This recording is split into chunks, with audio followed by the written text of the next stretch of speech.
this victory? I mean, it's a close fight. Did it go the way that you expected it to go? Well, of course, we always expect to win. But definitely a close fight. I knew coming in Andre was going to be a tough opponent. Sure, we took the fight on about a week's notice, but I know he was preparing. I stayed in camp also, so we weren't preparing for a specific opponent. But we were both in shape, and I knew he was going to come bring it the same way I brought it my first fight. I just really needed this win for my team and my family and Team Warrior. So definitely it went as planned, and expected a tough fight. Third round, it kind of opened up a little bit. You guys were kind of throwing hands there. What was the mentality for you going into that third round? I had to win. That was it. I know in the first round I kind of blew my wad a little bit going for a takedown and kind of overcommitted a little bit and didn't have the right, I guess posture and body mechanics to get the takedown, and it kind of blew my wad a little bit. He capitalized and got on top, and I had to worry about defending myself at that point. So I knew third round I was down. It was tied 1-1, and I knew I had to go out there and bring it, and he did too, and that's how it started off. Were you confident you had the win when they were reading the scorecards? Yeah, definitely. I felt that it was 2-1. I definitely felt he won the second round based off, being on top and stuff like that. Yeah, I was confident that I won the fight. Talk about your training a little bit. You said in a recent Champions blog that you train primarily with women.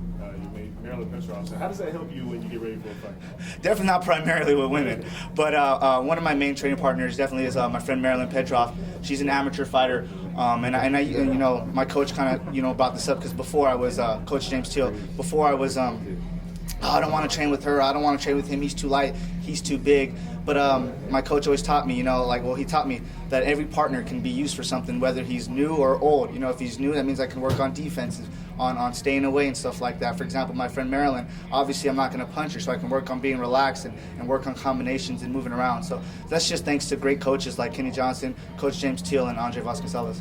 You also train with guys that are heavier than you, so how does that help you in a fight like this with your own weight? Teaches me to get the hell out the way.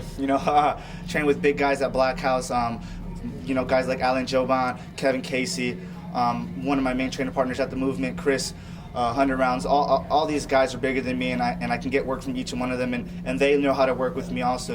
So it's just a family and team environment, and once you get to that level, you can train with anybody.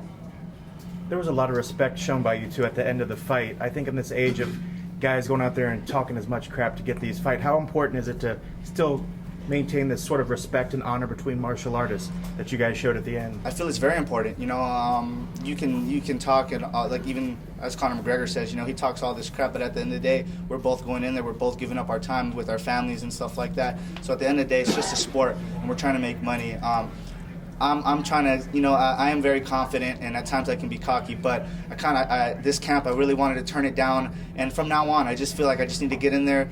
I feel that I'm trying to be a positive role model for kids that want to come up in the sport, and just kids, period. So I think I want to, show the image of being a fair sport, and you can be fierce in the cage, you can, go for blood in the cage, but at the end of the day, we're both warriors, and we're both here to put on a show.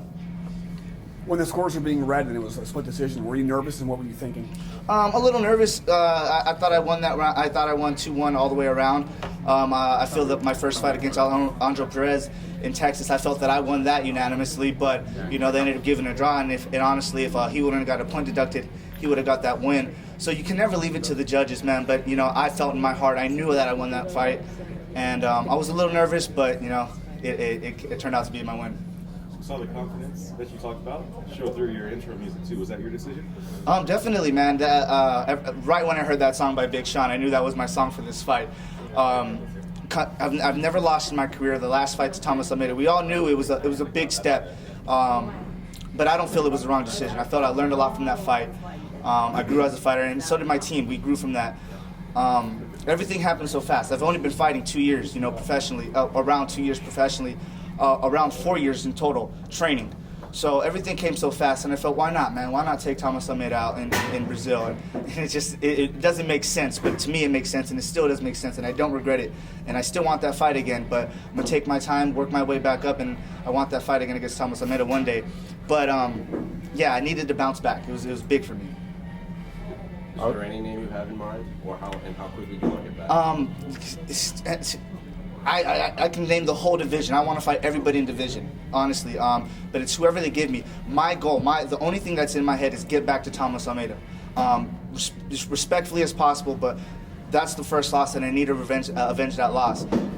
Realistically, that's probably not going to happen in 1 fight, 2 fights from now, because he's on his journey too. But eventually, that's what I want. I'm not really, the title's awesome, but I need that fight with Thomas Almeida again. ¿Hablas español? I understand. Oh, you can answer any. Can't really answer in Spanish. Sorry about that. Your first win. Your first win, right? First win in the UFC. How do I feel? It feels amazing. Hard work, dedication, and perseverance, strength through adversity, all these things that I live by. And I actually got to display it tonight. That was the biggest thing, is that to be able to come back. There's a thing that I thought about, after my loss. It's like, if I lose to my loss, then I've really lost. So I thought about it, man, if I lost, I got to beat this, because if I don't come back from this, if I don't train hard, then I really lost that fight to Thomas Almeida. So I put it in my head, I trained really hard, and I proved it tonight that I can come back, and nothing can stop me, and I'm just going to go back to the gym. I feel healthy, and let's get on Anaheim. He got you in your liver?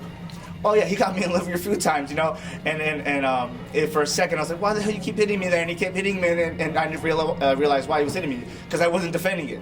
So props to him. I'm going to go punch him in the liver when I see him, but good moves for sure.